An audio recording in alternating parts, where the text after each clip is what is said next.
तेलंगाना में आरटीसी मुलाजमीन की हड़ताल के दौरान एक अफसोसनाक वाकया पेश आया। नरसिंहपेट में आरटीसी के ड्राइवर के शंकर गौड़ की खुदकुशी की कोशिश के बाद इलाज के दौरान मौत हो गई, जिसके बाद जुमा को नरसिंहपेट बंद की कॉल दी गई है। मरहूम की मैयत जुमेरात की रात देर गए हैदराबाद से उनके आबाई गांव मुत्तुजीपेट मुंतकिल की गई। हालात कशीदा होने के खदशे के पेश नजर नरसिंहपेट और मुत्तुजीपेट में भारी पुलिस तैनात की गई है। मुत्तुजीपेट में इस वक्त कशीदगी बढ़ गई जब बड़ी तादाद में हड़ताल आरटीसी कारकुन वहां पहुंचे और एहतजाज करते हुए मुतालबा किया कि शंकर गौड़ की मैयत को नरसिंहपेट आरटीसी से डिपो ले जाने की इजाजत दी जाए ताकि मुलाजमीन उन्हें खराज अकीदत पेश कर सकें। ताहम पुलिस ने इसकी इजाजत नहीं दी। साबिक एमएलए पिड्डी सुदर्शन रेड्डी ने भी पुलिस हुक्काम से बात करते हुए यही मुतालबा किया। इन्होंने रियासती हुकूमत से शंकर गौड़ के खानदान को 1 करोड़ रुपए मुआवजा और खानदान के एक फर्द को सरकारी मुलाजिमत देने का मुतालबा किया है। इन्होंने चीफ मिनिस्टर ए रेवंत रेड्डी को इस वाक़े का जिम्मेदार ठहराते हुए आरटीसी मुलाजमीन से अपील की है कि वो कोई इंतहाई कदम न उठाएं और यकीन दिलाया कि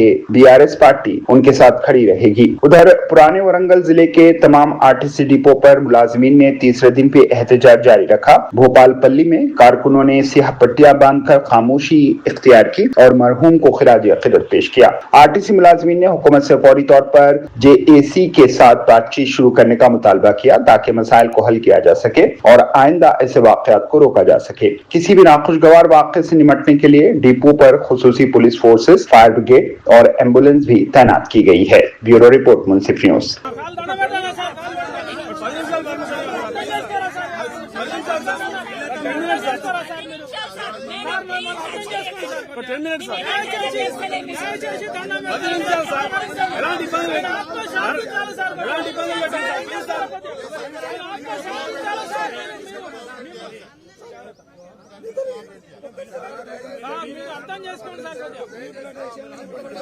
తెలంగాణ రాష్ట్రంలో జరుగుతున్న ఆర్టీసీ సమ్మెను విచ్ఛిన్నం చేసేటువంటి కుట్ర చేసిన రేవంత్ రెడ్డి ప్రభుత్వం స్వేచ్ఛాయుతంగా ఆర్టీసీ కార్మికులు సమ్మె కూడా చేసుకోనియకుండా వారి యొక్క స్వేచ్ఛను భంగపరుస్తూ పోలీసులను అడ్డుపెట్టి అరాచకాలు సృష్టించడం వల్ల నిన్న నర్సంపేట పట్టణానికి చెందిన నర్సంపేట డిపోలో డ్రైవర్గా పనిచేస్తున్న కోల శంకర్ గౌడ్ పెట్రోల్ పోసుకొని బలవన్మరణానికి పాల్పడడం దురదృష్టకరం.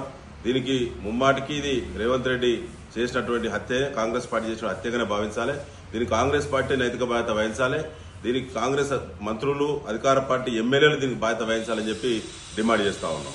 ముఖ్యంగా నిన్న సాయంత్రము 4 గంటలకు జరిగినటువంటి సంఘటన, నిన్న ఎంజిఎంలో ట్రీట్మెంట్ జరుగుతున్నటువంటి సందర్భంగా 81% పైబడి గాయాలని చెప్పి అధికారులు, ఎంజిఎం సూపరింటెండెంట్ గారు చెప్పినప్పటికీ కూడా అక్కడి నుంచి మేము ఐఆర్ హాస్పిటల్కి పంపిస్తున్నామని చెప్పి ఎస్కార్ట్ పెట్టి మరి నిన్న అక్కడికి హైదరాబాద్ తీసుకెళ్లారు. నిన్న సాయంత్రం 7 గంటలకు బయలుదేరినటువంటి పేషెంట్ నిన్న హైదరాబాద్కు వెళ్లడమో, ట్రీట్మెంట్ జరగడమో, ఆయన చనిపోవడమో, ఇలా పొద్దున 7 గంటలు కాకముందే మళ్ళీ డెడ్ బాడీని తీసుకొని పోస్ట్ మార్టం చేయించి డెడ్ బాడీని తీసుకొని మళ్ళీ హైదరాబాద్ నుంచి నర్సంపేటకు తీసుకురావడం అనేటువంటిది చూస్తే ప్రభుత్వము ఎంత దురుద్దేశంగా, ఎంత కల్మషంతో, ఎంత అణచివేత దృక్పథాన్ని అవలంబిస్తుందో ఆర్టీసీ కార్మికుల మీద అది స్పష్టంగా అర్థమవుతా ఉన్నది.